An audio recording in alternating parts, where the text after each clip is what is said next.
It is indeed a pleasure to have this privilege to play here for you. We intend to give you a very fine program, so just settle back, relax, and enjoy the moment. Yeah. 1 2 1 2. Here we go again. 2007. I be the chocolate boy, wonder beat rock. Yeah. AKA the soul brother #1. Whatever you wanna call me. Old school, whatever. But I got some new.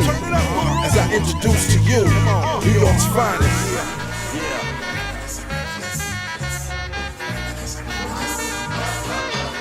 P-Rock is one of the most legendary producers of all time. It's crazy when I can play P-Rock beats in front of my mama, you know what I'm saying? They say, ooh, baby, what's that? That's P-Rock, mama. He's definitely top 5 all-time hip-hop producer, 100%.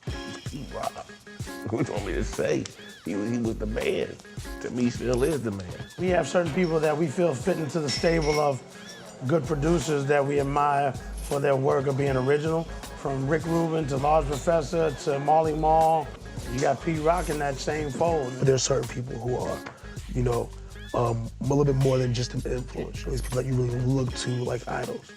So me growing up, Pete was definitely one of the main ones. The records that he was using, you had to search far and wide for. They weren't so easily accessible. I mean, all the samples that he used to find back in the days and stuff that he still does today, the way he chops stuff up.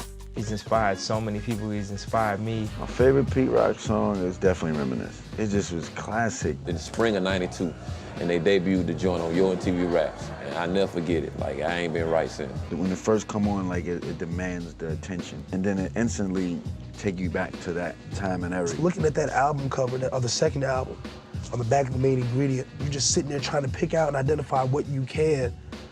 Just and imagining what he used that record for, what he used this record for. First time I heard Pete Rock, Mecca and the Soul Brother, and I never forget when that beat came in.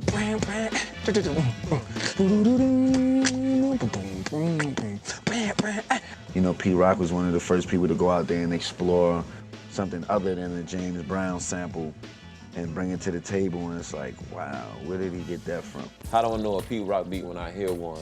Favorite bass lines, I know that's a Pete Rock beat. Incredible bass lines. Bass lines are nuts. Using a lot of jazz samples and things like that. Pete Rock was real well known for the jazz horns, the way he would put delays on them and the melodies in them, and he would start singing on the tracks. And Pete Rock was the first producer to really give the ad-libs on the tracks, to be like, oh yeah, I ain't gonna tell you who it is, coming straight from the basement. I couldn't wait to get a Pete Rock.